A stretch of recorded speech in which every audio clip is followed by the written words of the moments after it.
mbaniriza mu linnya lya Mukama waffe Yesu Kristo. Amina.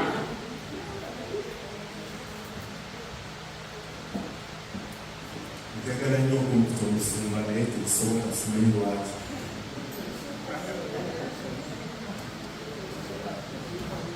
Mulowooza zisobola kuba musumba.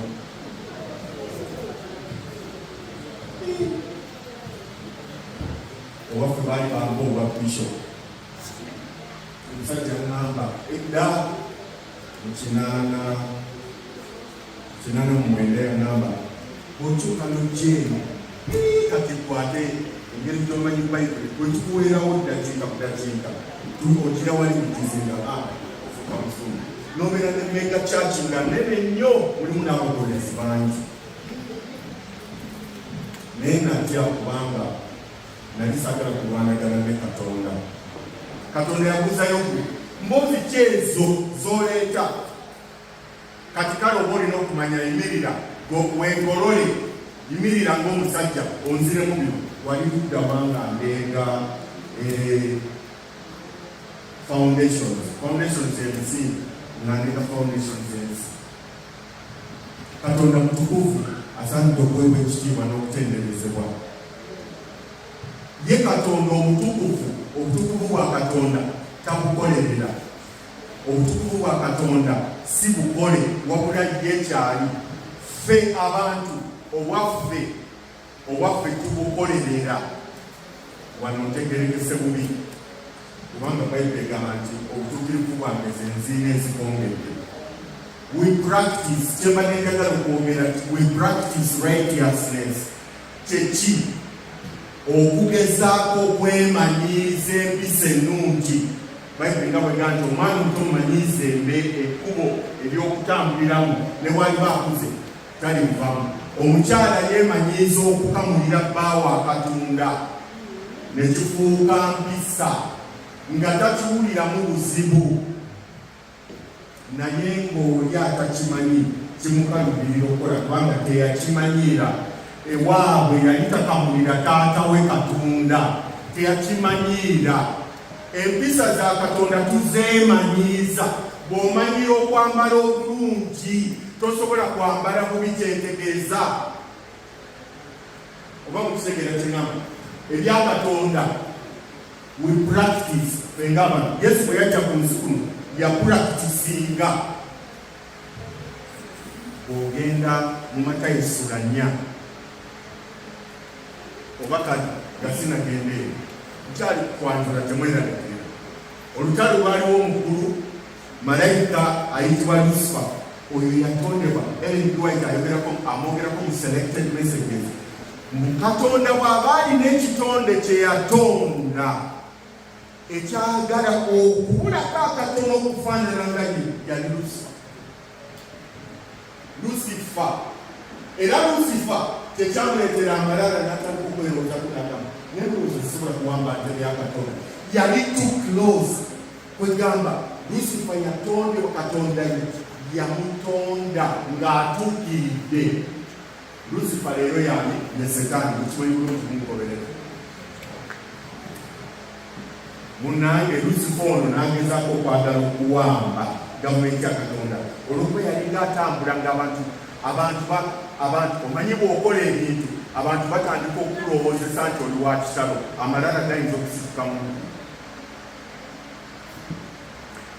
otandika okufujja ku muntu eddusu n'ayitawo. Otandika okwogera ku muntu ne bamuwa ebirungi. Kati embeera eyo bw'otakkakkana oluusi ekuleetera amalala n'olowooza nti osaanidde n'okusinzibwa. Lucifer embeera gye yaleeta bamaleka nga bagamba awamaani Lucifer gwe bw'oyiseewo. Ebyoluusi abayimbi babatendereza nnyo. Mwana gw'oyimba bulungi n'atandika okubeera amalala. Ebbanga limaze mu kuyimba abayimbi abasinga batuwa obuzibu. Bamutukasa omwana gw'olina akaloboozi kagenda wala. Eddoboozi lyo buli lw'oyimba limukwasa olutiko abali mu audience.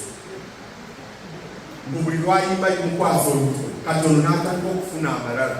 Agamalala Lucifer ge yafuna n'agamba nsobola okuwamba entebe ya Mukama wange. nsobola okuwamba entebe ya mukama wange. Era n'agezaako kiwa olutalo ne luba mukulu, Lucifer n'agobayo.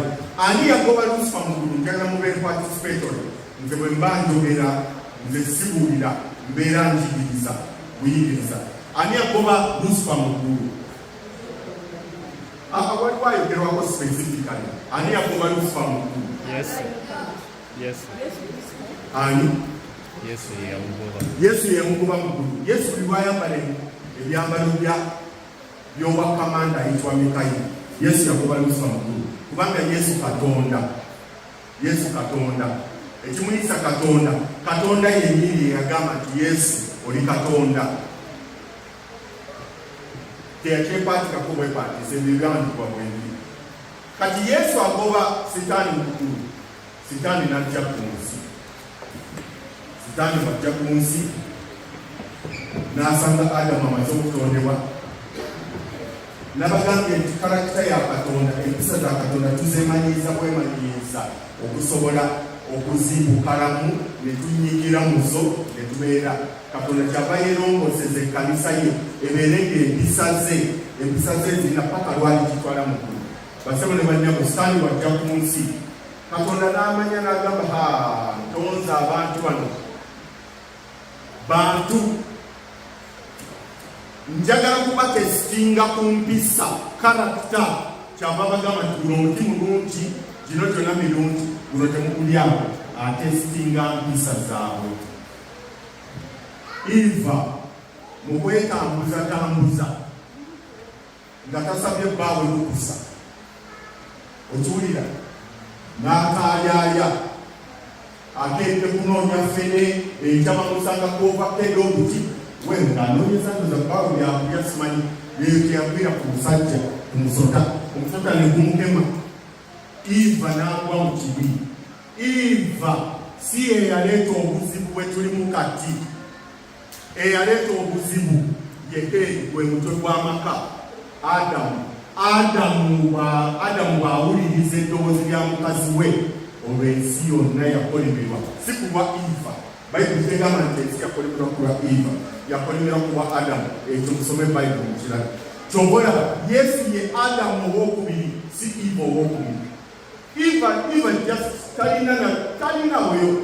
Adamu abagamba nti sweetheart, ekibala ky'ondeetedde nkiganye sijja kirya, ensi senga eri mu bulungi.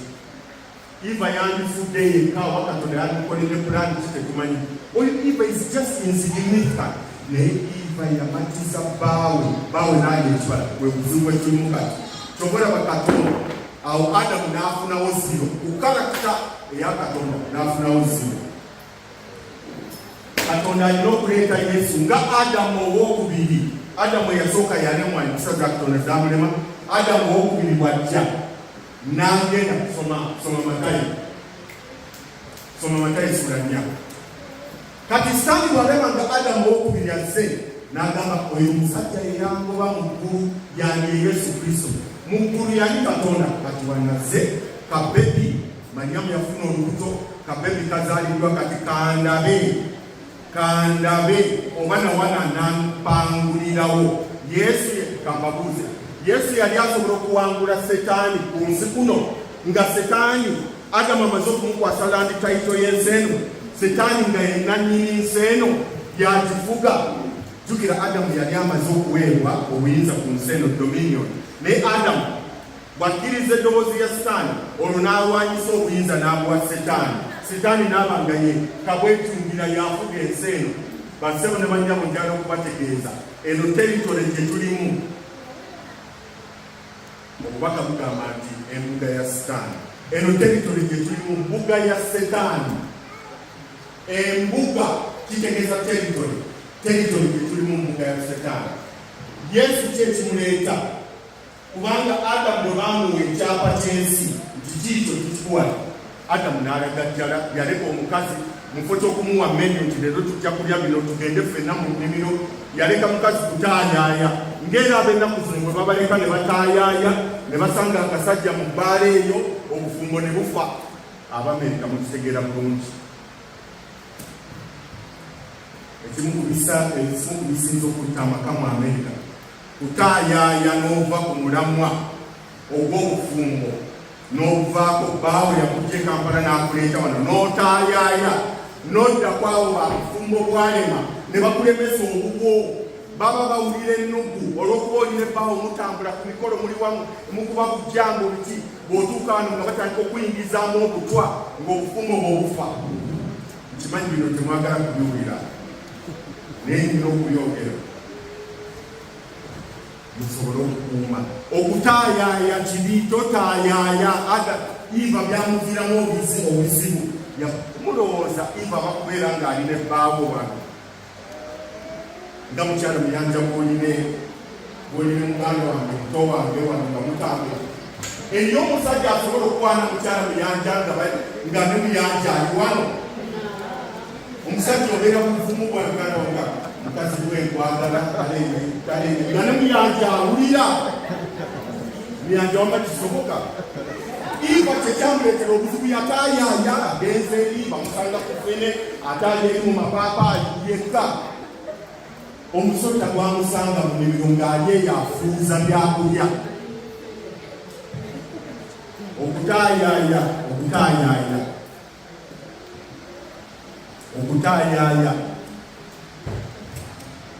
waliwo kunamira emberoto twasanganga nga naffe tutaayaaya. Twasanganga nosanga ngayambaddeko obulungi yebyudde ebiti ataddeko buli kimu kyonna naye nga talina gyalaga akuta akasawo n'atambula n'atuuka wansi ku bululunzi n'atuuka watunalaba nga teryamulabe n'atuuka mangu n'addayo n'atambula n'atuuka eri waggulu ku private theatre n'atuuka nga teryamulabe n'atambula n'addayo. Okutaayaaya ataayaaya Setaani gy'akusangira.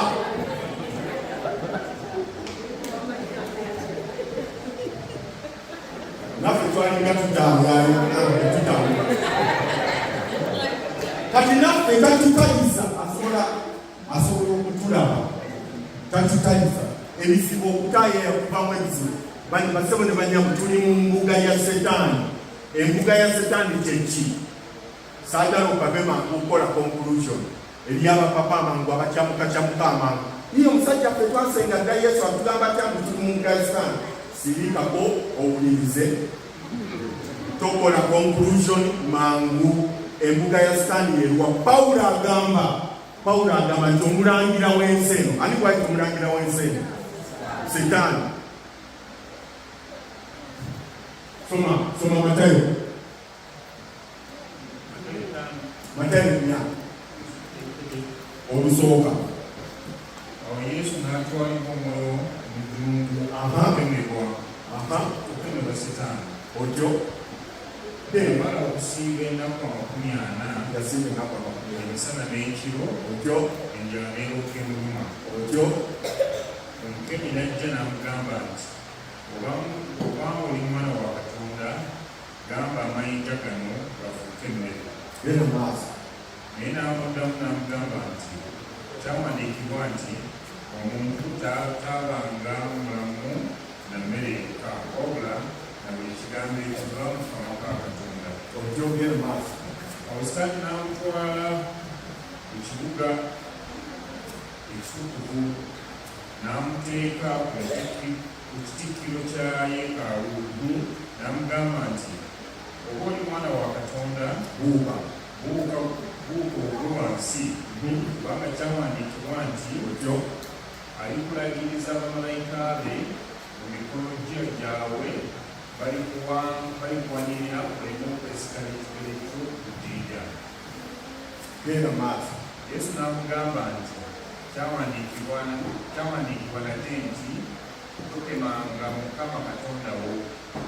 Awo Setaani n'amutwala ku lusozi oluwanvu ennyo, n'amulaga ensi z'abakabaka bonna abali mu nsi n'ebitiibwa byazo, n'amugamba nti, ebyo byonna n'abikuwa bw'onookunama okunsinza. N'amugamba nti, ebyo byonna n'abikuwa. Ani agamba ani? Sitaani agamba Yesu atya? Mubeere mu kilaasi bassebo ne banyabo. Sitaani agamba Yesu nti ki? osobola okugaba kyotalina. Omuntu bw'ajja n'akusaba ekintu aba akivudde nti okirina. Nkyala okusinga tolina Bayibuli n'enzija n'ekusaba Bayibuli, osobola okumpa Bayibuli. Sitaani bw'agamba Yesu nti agambye atya ssebo?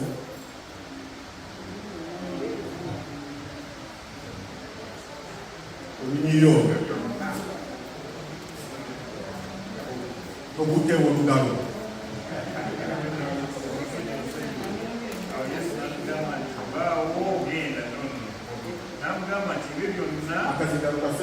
Ebyo byonna n'abikuwa onoofuna okunsinza. Kati ababadde bakola conclusion nti wano tetuli mu mbuga ya Sitaani ku nsi, nga sigamba wano, sigamba this building, ngamba the world, the universe as a whole, ensi Uganda, America, wa abadde bagamba tetuli mu mbuga ya Sitaani. Yesu bw'ajja ku nsi yamugamba nti nja kubifuwa, kubanga yamuwangula mu ggulu n'avaayo Sitaani n'ajja ku nsi. Bw'ajja ku nsi Adamu n'amuwalandi tayito, Sitaani n'aba nga yafuga ensi eno. Pawulo kyava muyita omulangira w'ensi eno. Yesu n'ajja, bw'ajja kye ekyamuleeta yajja okunoonya n'okulokola ekyabula. Bw'ajja ku nsi eno Sitaani n'agamba otyo aze mu teritoera. Jjukira bw'ataali kakyali ka bebi, Yesu n'akyali bebi, Sitaani yagezaako n'okwagala okumutta ng'ayita mu Kerode, okumutta nga bebi, ne bamukusa paka Egypti wane waffe wane Misiri, ne bamuleteeka eyo. Akula omwoyo n'amutwala mu ddungu. Nabagaye nti karakita ya Katonda ebeera practice. Kati Yesu yeggyeko obwa Katonda asigadde nga muntu. Setaani asobola okukema Katonda kubanga abasinga kyekibabuzaabuza. Kyogera bagamba nti Setaani asobola okukema Katonda. Yesu ng'akemebwa teyali Katonda, yali muntu 100% nga muntu. Setaani tasobola kukema Katonda. Olwo Setaani gw'atesitinga karakita yani mudemu, atesitinga Katonda oba atesitinga muntu. Yesu bw'abanga yali Katonda, Setaani n'abanga yakema Katonda, olwo abatagwanidde kubeera muwolereza na mulokozi wa Juliet. Abatasaanidde kubeera muwolerezaawo. Lwaki? Kubanga gwe toli Katonda, oli muntu. Alina okuyingira mu kifaananyi eky'omuntu n'azaalibwa omukazi, amala emyezi 9 mu lubuto, n'azaalibwa omukazi. Bw'azaalibwa omukazi, enjala yamuluma, maama we yamuyonsaako n'ekiro, akaana kaabatawanyanga ekiro ne kakaaba ng'omwana omulala gwonna guno. Senga dayipa zaaliwo bandikasige dayipa oba pampa, kale pampa, bandikasige pampa, kaayita mu yazaalibwa na mu kiraalo kya nte. Oyo Yesu gw'akema, yamukema lwaki? Kutesitinga karakita ye, alyoka alaga abantu kiri kye yagamba mu ggulu nti amateeka ga Katonda mazibu nnyo tegasobola kukwatwa. Kati Yesu bw'ajja ne tukwajja wano ku nsi, njala okubategeeza nti Yesu yawangula ne ku nsi. Yasooka kumuwangulira mu ggulu ng'olwawangulanga Katonda, n'ajja ku nsi ng'omuntu, n'ajja ku nsi n'azaalibwa omukazi. Katonda tosobola kumuzaala, ekyo njagala tubyayingire mu bwongo. Katonda tosobola kumuzaala, kyekibabuzaabuza ne mugenda mu wakaneyo n'abantu Katonda azaalibwa n'ogwe n'olemerako bazaala Katonda. Katonda tazaalibwa, yeefuula bwefuuzi. Bayibuli bw'egamba. Muyige enjiri entuufu. Mu ggulu yali Katonda, Yokaana agamba nti neyefuula omuntu, n'ajja n'abeerako gye tuli. Yeefuula omuntu n'afuukira ddala omuntu. Kyova olaba enjala yamuluma after 40 days. Katonda alumu enjala 40 days. Ngabirako mukwano gwange ng'asiima ennaku 40 mbw'asiima tusimanyi kufuna mukazi yali musajja. Ennaku 40 ninamu omusajja talina maaso, kyetaagisa ekyokusiiba. Ebintu ebimu mu kususa. bakule omutwe yawewa amaaso lusimbe ennaku bakunyana ebitutulu biyitawo biddeno biddeeri gwefuna saba busabe Mukama akuwa omwoyo we akulage. Omukazi atya Mukama, omukazi atya Mukama yaluwa? Omukazi atya Mukama yoyo asinza Katonda. So si kyava mu gulu special n'agwawo nti ofukamira n'osaba Mukama ndaga omukazi atya Mukama ogenda okuzibula amaaso ng'ali awo. Abatya Mukama y'ennimiro ya Mukama, bamaliyoni abo be batya Mukama, basamali, bagundi, bano bagundi, baliba Jessica, bano be batya Mukama. Kyategeeza ebintu ebimu tubinnyonnyola bubi. Muyanja bwe yagenda mu nnimiro ya Mukama n'anoonyayo omukazi atya Mukama, n'etobeerawo n'osaba ng'ojja kulinda ng'ozibulire bw'otta ng'ayingira. Nedda, atya Mukama yoyo omukazi ava eri Katonda, yoyo atya Mukama. Katonda, abakazi ba Katonda tebabanoonyeza mu bbaala, tebabanoonyeza bweru mu mbuga ya Setaani, obanoonyeza mu nnimiro ya Katonda.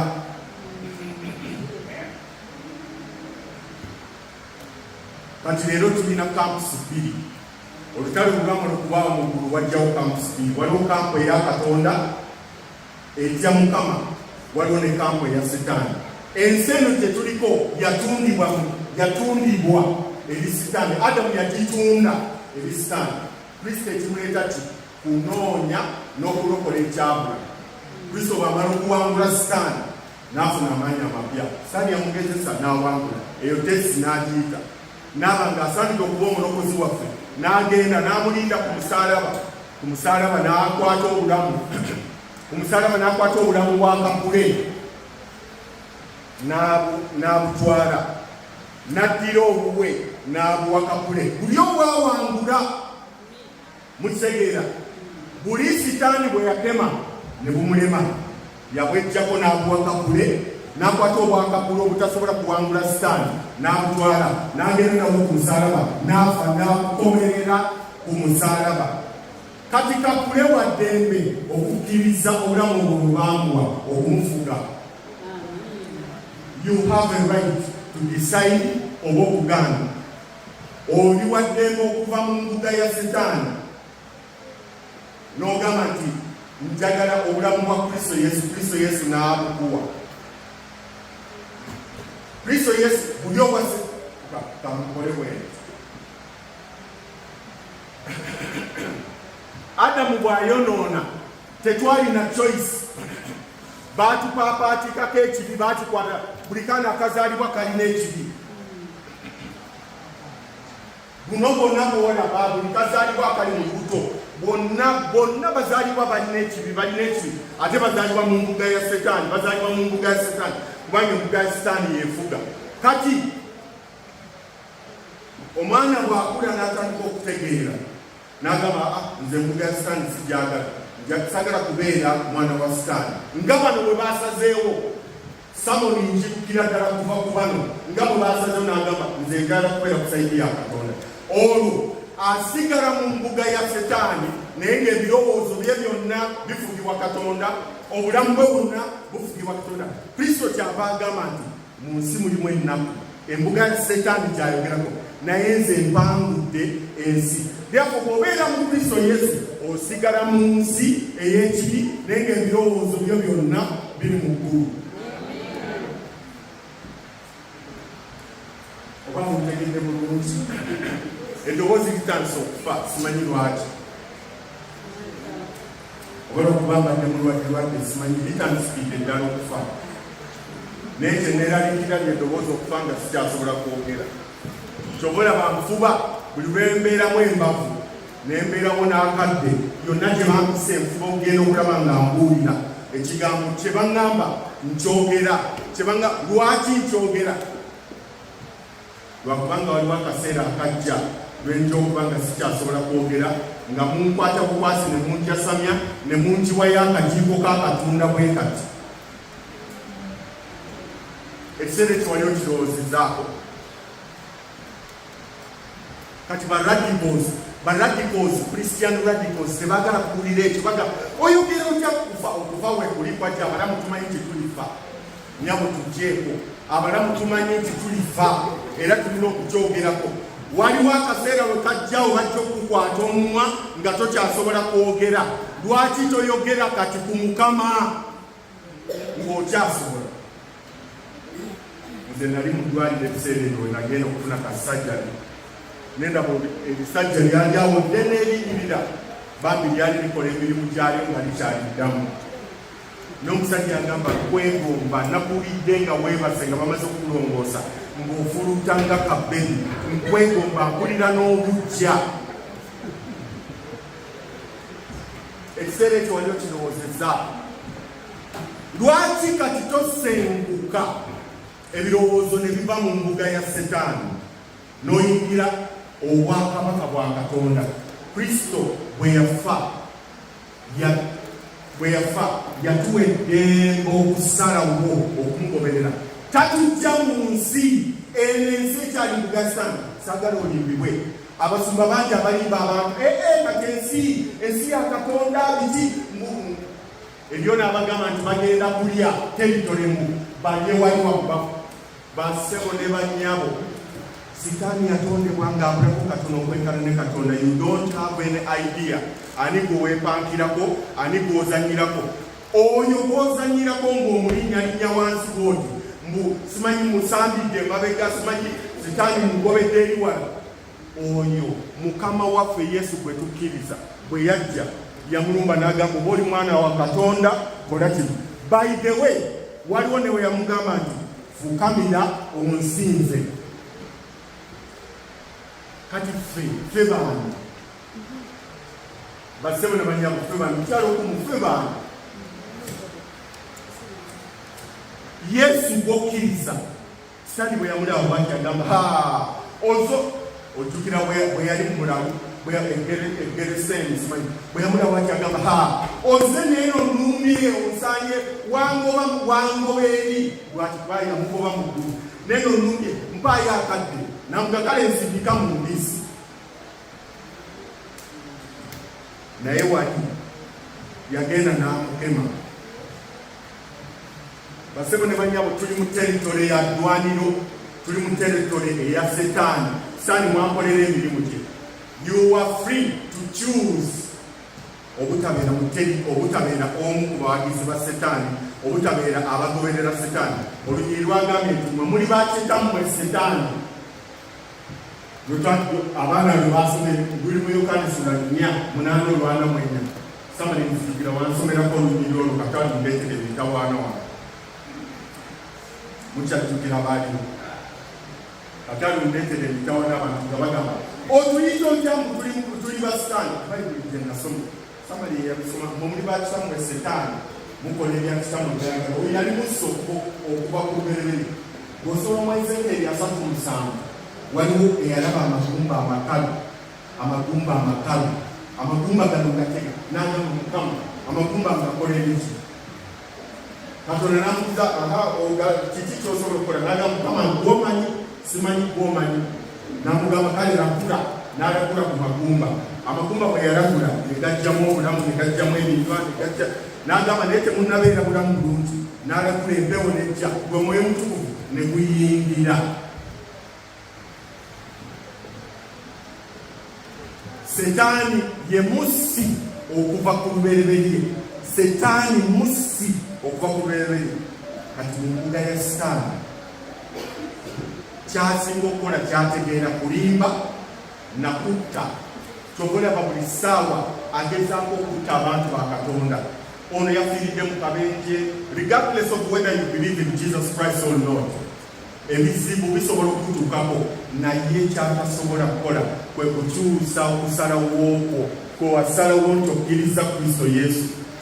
Tasobola ekyo kyo gwe musongooze buli lwajja mugambe nti nkola ky'oyagala oba nfuula mugumba I don't care naye sijja kusinza. Awo Sitaani abatyanyi aboogera bwe bati Bayibuli egamba nti bwe yamala okukema Yesu n'amulekamu akaseera n'adda wano ku bbali. Sitaani gwakema n'owangula ekisooka tolowooza ngu abaakulese abaawumuddemu mumuzi. Sitaani atya nnyo abantu baakema ne batagwa mu kikemo. Abatya nnyo abalekamu n'agamba kamukwate tayimu engalo. Oyinza okuba olyawo emirimu tolina nga tolina mirimu. Sitaani mugambe mbuuza. Sitaani gwasinga okutya yono tatyoba n'abakankana balwakiize. Lwakiize Mukama gw'otaddeko kino neenkubaliza gwegamba bwoti ontaddeko kansa ono nzita. I don't care, nzita nezijja kusinza. Abo abatiira ddala ogamba nze nakkiriza Kristo Yesu. Yobu bwe baali bamutaddeko ebizibu byonna yagamba ati nze ne bw'ononzita nze bonna bw'ononzita. Yobu yali okumanyi, Yobu yali alowooza mu Katonda yamuli obubi. Yagamba nze ne bw'ononzita nja kukugoberera. Ekizibu kyonna Sitaani kyakutaddeko oba magezi ge gaakubula nga mu ssomero tokwasa. Boddayo eka musabe obutakoowa lwe lunyiro lwasendiye kusoma Timosi kusoma Basalonike ekisooka maliriza Basalonike ekisooka 5:7. Ekyokulwanyisa kyekino musabe obutakoowa. Tosaba kufuna visa.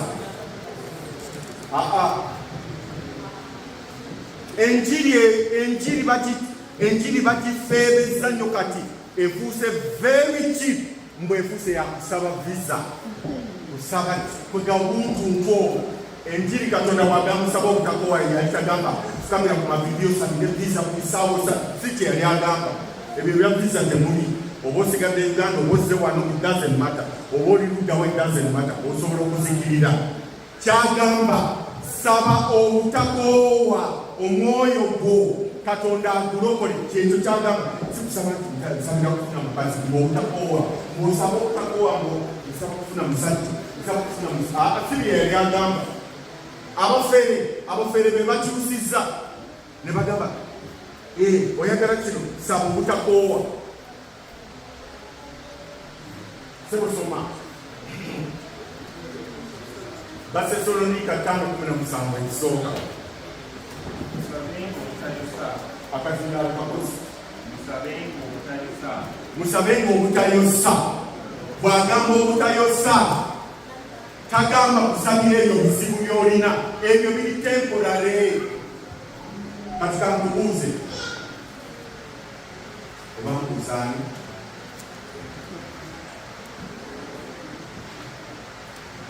mbuze nalwoga. Kati bw'osaba obutayosa ku makya n'osaba mutuntu n'osaba n'olweggulo n'osaba ng'osabira kufuna mpapula. Anti empapula kale empapula. Obutuuze bwa Amerika kankose ekigambo ekitegereka. Bw'osaba okufuna obutuuze bwa Amerika manyira ze namuyanja osaba ku makya osaba mutuntu osaba olweggulo obutayosa sabiiti n'ojja n'osaba n'obeera active mu kyalo. Kati bw'omala okubufuna oba osabira ki? Ebyo mubiveeko. Abafere baabuzaabuza ensi. Bayibuli egamba okusaba obutayosa. Sabira omwoyo gwo gusobole okulokoka. Katonda asobole bw'aliba akomezaawo bwakabaka bwe naawe okutwala mu beesiimi gye babeera mu ggulu. Kati kigasa ki okubeera ng'omutuuze wa Amerika naye ng'ozikiridde? Kyogamba Katonda atuteeka ku nsi mutukula obutuuze bwa Amerika mukyekyo kyokka ekyatuteesa ku nsi. Era mukisabire nnyo obutayosa mubufune. Banki bano bwe bali ababina what next? Kati bo basabira ki? Waliwo omukwano gwange namusanga gye nzaalwa baludde mu kanisa. Sagala kumwogera nnya ekikola bulungi. Baludde mu kanisa namusanga mulodi nnyo apaakinze wali yeesigamye bwatya botukaye be baasooka mu kanisa bo bazaalibwamu ndowooza. Be bakola ne effort mwe twakyukulusegi mwe twakyukira okuyingira. Mugenda wa kusabbiiti tuleka kusaba.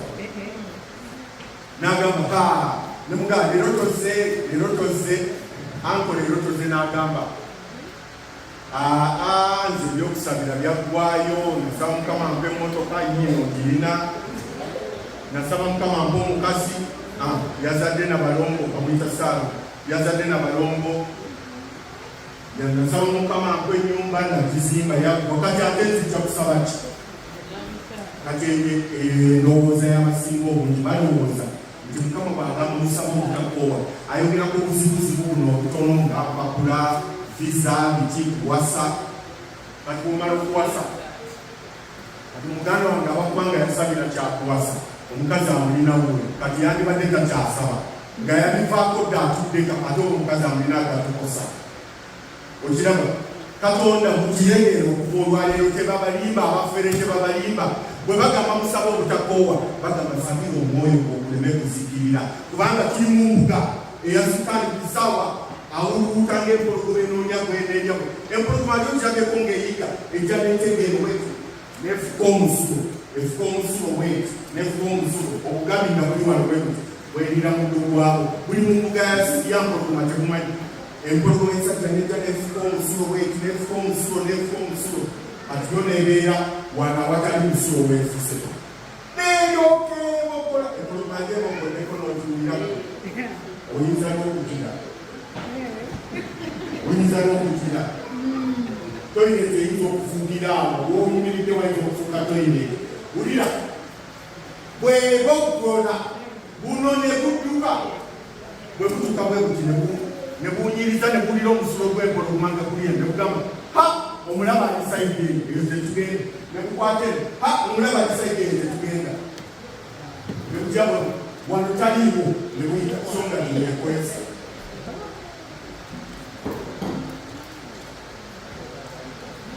Vatu bino byemulaba oluusi ku Discovery Channel, mu History Channel ne Animal Channel biki nga empologoma egamba enjala yanzise ettaka akatandikeko butandisi tugende nako paka lukanakoowa. Ne olwekyo lwaki Bayibuli yagamba mwegendereze mutamirukuke. Omutamiruka kisegeeza bisoba. Omutamiruku kyategeeza agira bwati akanya kali wano abuuka bwati n'akagwamu tabala. Bisoba. Your enemy, the devil, is like a lion seeking someone to devour. Omulabe wa mwalinga mpologoma. Tuli mu enemy territory kyekindesa okubagamba. Don't relax. Musaba obutakoowa tuli mu enemy territory. Abalowooza nti mwana okukadde afenga kunagwadanaroka mwaka gw'ekinaana ebyo byabwebuusa olimba. Olimba osobola okuzikirira. Bwe tokimanyi kyosobola okuzikirira newankubadde walokuka mu kinaana. Osobola n'okuva mu kanisa n'owasa abakazi bana n'otandika n'okunywa omwenge n'ogwa. Namulabako omusajja yali muwulizi w'amaanyi yafa n'okufa kati. Yafa bano bamumanyi abakulu abalumumanyi. N'ava mu kanisa n'awasaayo nga banasimanyi. N'atandika okunywa omwenge n'agwa ku kkubo ng'agwa ku kkubo. Beyawulira ate sitaani mubinyo. We are in enemy territory. Sitaani mubinyo ng'omwenge agunya Friday night yenkya bajjagera mu kusimu. Wagwa yekuwa mukyalanja amafuga beera tebaayipane bulungi nga beyawulira bwe bayita ekanisa eng'ebyanyuma n'agwa mu kkubo. Bagenda okuyitawo omusi emusumba nga yeyonoonedde mu mpale yonna yakuda yeyababulira enjiri ne bakyuka ne bamuyitako bwe bati ne bagenda ne basaba. Abamu bakubizi balungi nnyo kati. These examples of life zisaanidde okuweebwa kubanga zitugasa. Tuli mu mbuga ya Setaani, n'omukyala ekitegeero tuli mu mbuga ya Setaani. Ate eggulu Siriya agamba nti kakule n'owewuwe. Kakule ayinza okuba ku kitanda nga yeebase owewuwe ne bamutwala ye n'asigala. Mukyala Muyanji eggulu njogera kubayo wange bemmanyi. Mukyala Muyanji eggulu Muyanji asobola okutwalibwa gwe n'osigala singa tusangibwa nga Kristo omukkiriza okutwala. Tolowooza nti biri bye bagamba aidu ng'okutuusa okufa ne buli twawukanya mbu kirina bwe kiyambira mu kugenda mu kuluguwa. Tekirina bwe kiyambira. Era omwami wo bw'olabanga ng'atandise okukiragirabira mugambeko mwami ekyo kyokola tekiri in line with the Bible. Bwagamba gwe sigala ku mazima, nywera ku mazima, naye ng'okyali mu mbuga eyo bwe bwana nywera ekiseera bwe kijja. Kiriba kya kabi okubanga omwami wo obanga gwe gy'oli ku ggulu kati muli wamu.